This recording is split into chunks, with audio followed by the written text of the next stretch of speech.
الحمد لله وحده لا شريك له والصلاة والسلام على محمد لا نبي بعده ولا رسالة بعد رسالتي ولا نبوة بعد نبوتي ولا كتاب بعد كتابي ولا معصوم بعد اسمتي ولا سنة بعد سنتي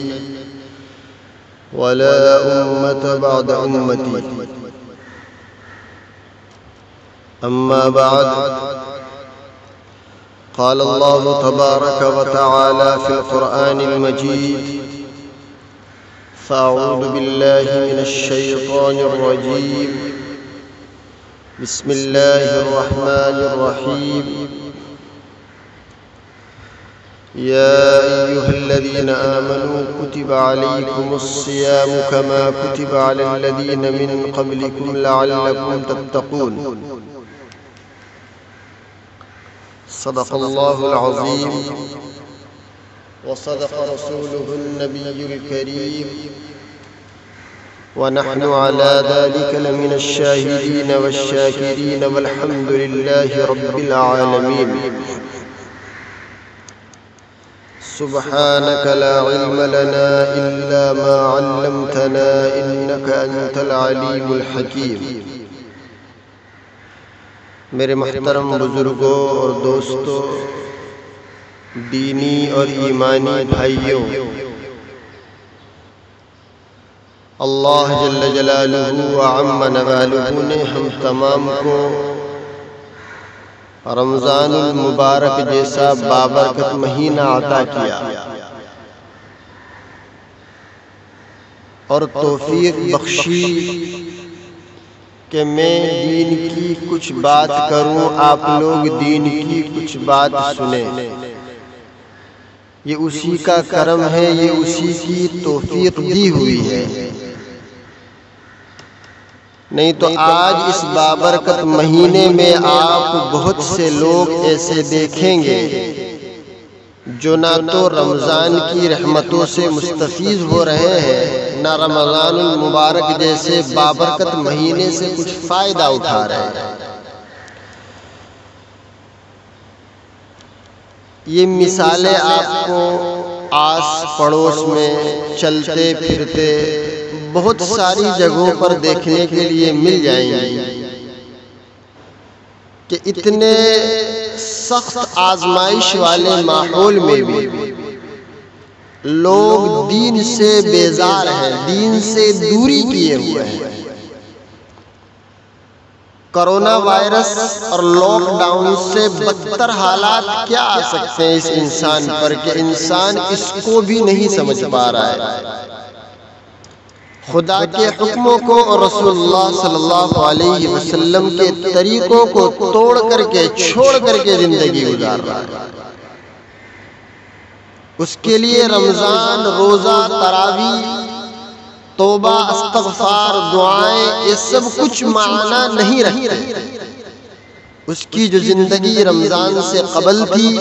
وہ آج بھی ہے، اس کی جو زندگی کرونا وائرس سے پہلے تھی وہ آج بھی ہے. اس کی زندگی نہ روزے کی کوئی اہمیت سمجھتی ہے، اس کی زندگی میں رمضان کا کوئی مقصد، کوئی معنی، کوئی مفہوم ہے ہی نہیں. اللہ میرے محترم بزرگوں اور دوستوں، ایسے لوگوں کو ہدایت عطا فرمائے اور موت تک ہم تمام کو ایسے لوگوں میں شامل نہ فرمائے. رمضان کے تعلق سے بات چل رہی ہے. کچھ لوگوں نے کل مجھے سہیل بھائی نے فون کر کے بتایا کہ دوسرے ٹاپک پر بھی بات کریں. انشاءاللہ میں 2 بیان کرتا ہوں دن میں، ایک ظہر سے قبل اور ایک ظہر کے بعد. تو میں کوئی ایک بیان کوشش کروں گا کہ کسی دوسرے ٹاپک پر ہو. بہرکیف رمضان کا مبارک مہینہ ہے. اس مہینے میں ہم جتنی نیکیاں کر لیں گے، جتنے نیک عمل کر لیں گے، دوسرے مہینوں کے مقابلے میں ان کا نفع ہمیں بہت زیادہ آخرت میں ملے گا۔ اللہ 1 کا 70 اور اس سے زیادہ دینے پر بھی قادر ہے۔ حضرت ابو سلمہ رضی اللہ تعالی عنہ اپنے والد حضرت عبد الرحمن بن عوف رضی اللہ تعالی عنہ سے نقل کرتے ہیں کہ نبی کریم صلی اللہ علیہ وسلم نے ایک دفعہ رمضان المبارک کا تذکرہ کرتے ہوئے فرمایا، رمضان ایک ایسا مہینہ ہے جس کے روزے کو اللہ نے ہم پر فرض کیا ہے، اور میں نے اس کے قیام یعنی تراویح کو تمہارے لیے سنت قرار دیا ہے۔ پس جس نے اس مہینے میں ایمان کی حالت میں اجر اور ثواب کی نیت سے روزہ رکھا اور تراویح پڑھی، وہ اپنے گناہوں سے اس دن کی طرح پاک صاف ہو کر نکل جاتا ہے جس دن اس کی ماں نے اس کو جنا۔ اس سے بڑا کوئی انعام اس انسان کو چاہیے کہ انسان رمضان المبارک کے روزے صحیح نہج پر رکھے، تراویح کو اپنے اوپر لازم کر لے، اور رمضان جب اس سے رخصت ہو تو وہ اس حال میں دنیا میں رہے جیسے آج ہی اس کی ماں نے اس کو جنا ہو، یعنی اس کے اوپر کوئی گناہ، کوئی وبال، کوئی عذاب، کوئی لغزش، کوئی خطا نہ ہوگی۔ یعنی وہ اب از سرے نو رمضان کے بعد اپنی زندگی کو شروع کر رہا ہے۔ نامہ اعمال اس کے جو گناہ تھے وہ سارے کے سارے صاف کر دیے گئے۔ اللہ کے رسول صلی اللہ علیہ وسلم نے ایک جگہ اور فرمایا کہ جس نے رمضان کے مہینے میں ایمان کی حالت میں اجر و ثواب کی نیت سے اور یقین کے ساتھ روزے رکھے اور تراویح پڑھی تو یہ عمل اس کے لیے گزشتہ تمام گناہوں کے لیے کفارہ بن جاتا ہے۔ حضرت ابو سعید خدری رضی اللہ تعالی عنہ نبی کریم صلی اللہ علیہ وسلم کا ارشاد نقل فرماتے ہیں کہ جس نے رمضان کے روزے رکھے اس کی حدود یعنی آداب اور حقوق کو پہچانا اور اس چیز سے محفوظ رہا جس سے محفوظ رہنا چاہیے یعنی گناہوں سے، تو یہ اس کے پچھلے گناہوں کے لیے کفارہ ہو جاتا ہے۔ میرے محترم بزرگوں، میری ماؤں، میری بہنوں، روزے داروں کے لیے قیامت کے دن دسترخوان لگائے جائیں گے۔ قیامت کی ہولناک منظر جبکہ ہر طرف افراتفری اور نفسا نفسی کا عالم ہوگا، لوگ حساب کتاب میں پھنسے ہوں گے، اس وقت حق سبحانہ و تقدس کے محبوب اور پسندیدہ روزہ رکھنے والے بندے ان کے لیے بیش بہا نعمتوں کے دسترخوان چنے جائیں گے۔ حضرت عبداللہ ابن رباح جو مشہور تابعین میں ہیں، وہ فرماتے ہیں کہ قیامت کے دن جب کہ لوگ حساب کتاب میں ہوں گے، اس وقت روزے داروں کے لیے دسترخوان لگائے جائیں گے اور وہ لوگ دسترخوانوں میں لگے ہوئے بیش بہا کھانوں میں مصروف ہیں۔ ہر انسان حدیث میں آتا ہے کہ نفس نفسی کے عالم میں ہوگا، کسی کو کسی کی نہیں پڑی ہوگی، لیکن روزے داروں کا یہ اعزاز آپ دیکھیے کہ وہ دسترخوان پر جو لذیذ کھانے ہوں گے ان کو کھانے میں مصروف ہوں گے۔ اور اس کے آگے چلیے ایک قدم، روزے دار کو جہنم سے دور کر دیا جائے۔ حضرت ابو سعید فرماتے ہیں کہ اللہ کے رسول صلی اللہ علیہ وسلم نے ارشاد فرمایا کہ جو بندہ اللہ کے راستے میں ایک دن کا روزہ بھی رکھے تو اللہ تعالیٰ اس کی برکت سے اس کو جہنم سے 70 سال کی مسافت اتنا دور کر دے۔ حضرت سلمہ بن قیصر نبی کریم صلی اللہ علیہ وسلم سے روایت کرتے ہیں کہ جس نے اللہ تعالیٰ کی رضا اور خوشنودی کے لیے ایک دن کا روزہ رکھا، اللہ تعالیٰ اسے جہنم سے اتنی مسافت دور کر دیں گے جیسے کوئی کوا چوزا ہونے کی حالت میں اڑے، یہاں تک کہ اسی طرح اڑتے اڑتے بوڑھا ہو کر کے مر جائے۔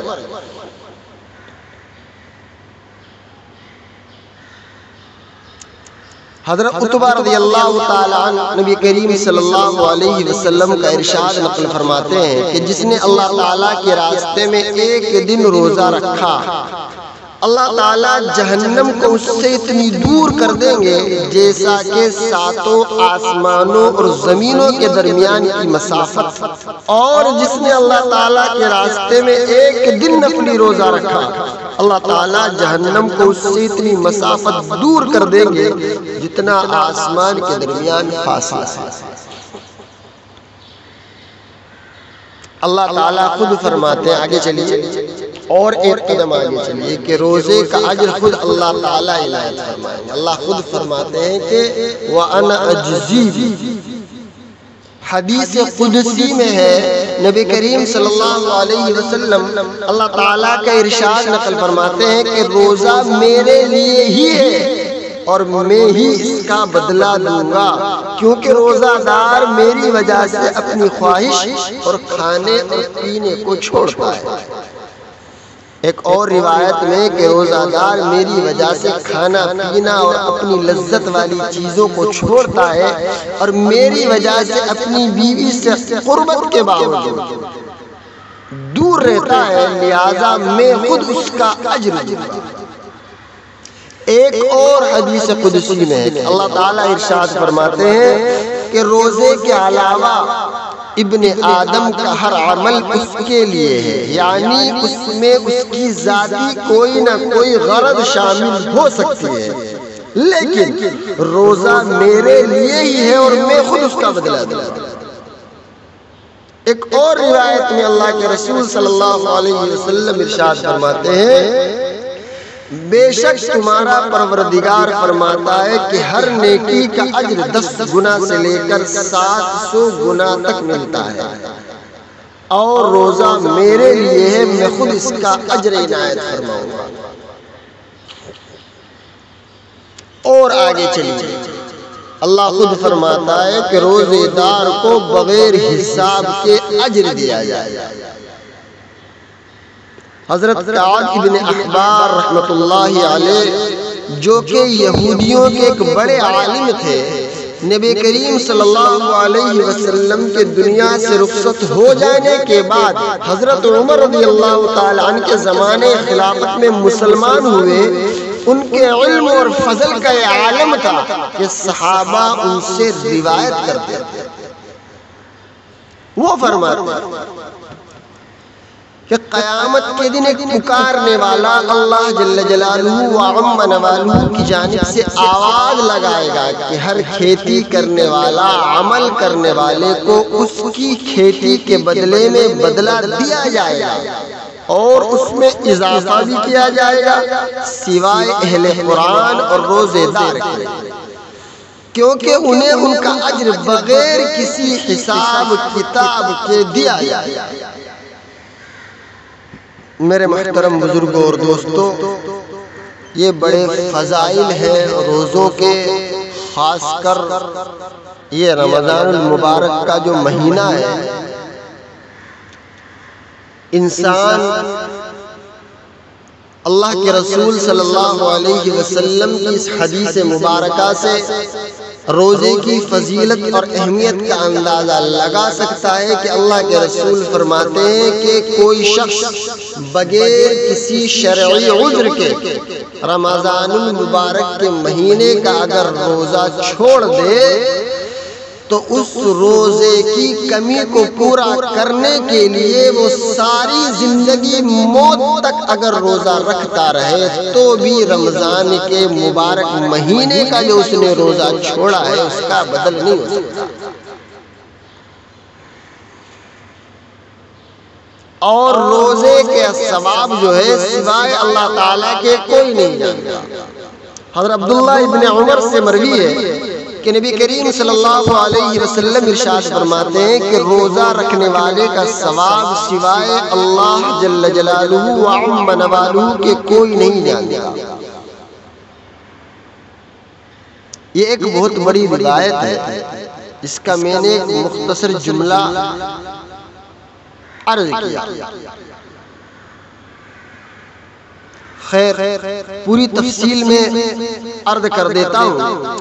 نبی کریم صلی اللہ علیہ وسلم کا ارشاد ہے کہ اعمال 7 طرح کے ہیں، ان میں سے 2 عمل نجات دینے والے ہیں، 2 عمل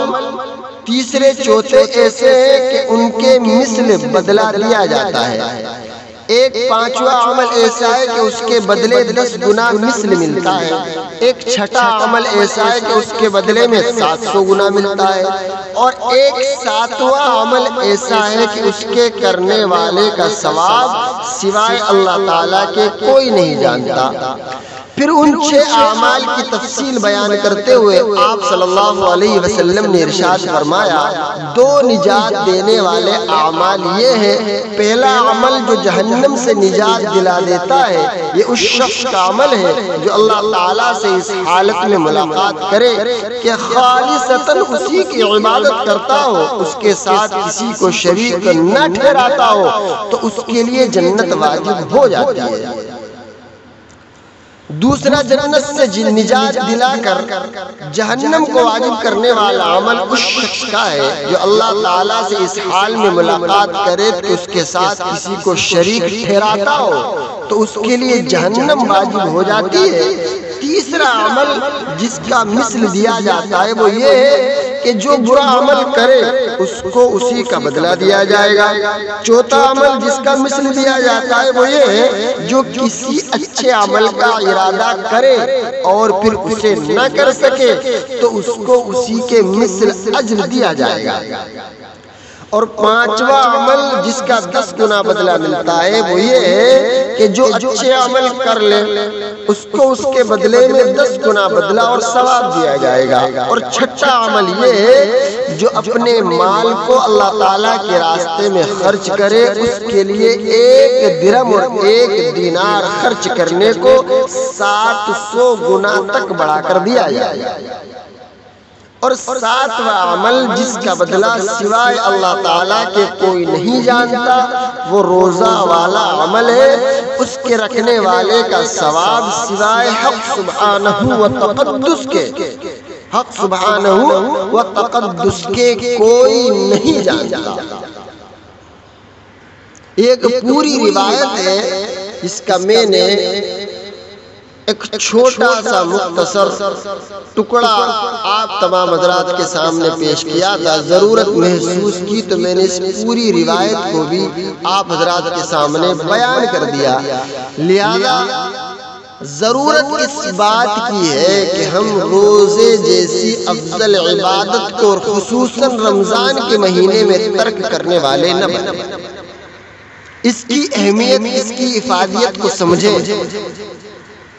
حضرت ابو ہریرہ نبی کریم صلی اللہ علیہ وسلم کا ارشاد نقل کرتے ہیں کہ اگر کوئی شخص 1 دن کا نفلی روزہ رکھے پھر اسے زمین بھر کے سونا بھی دے دیا جائے تب بھی وہ اس کے ثواب کو قیامت کے دن سے پہلے حاصل نہیں کر سکتا۔ میرے محترم بزرگوں اور دوستوں، میری ماں، میری بہنوں، رمضان المبارک کی فضیلت کے تعلق سے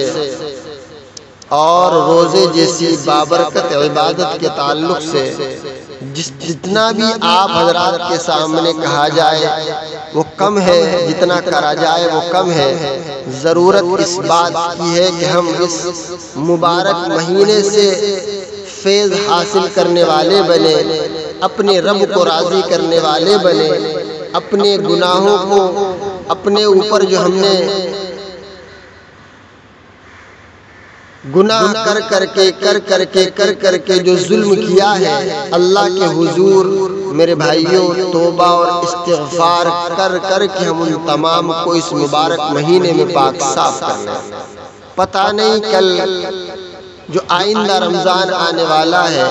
وہ آپ کو میسر ہوتا ہے، میں وہاں تک پہنچتا ہوں یا نہیں پہنچتا ہوں، نبی کریم صلی اللہ علیہ وسلم کو تو نماز کا ایک سلام پھیرنے سے دوسرے سلام پھیرنے تک کا بھروسہ نہیں تھا۔ زندگی کا کوئی بھروسہ نہیں ہے کب کہاں زندگی کی شام ہو جائے۔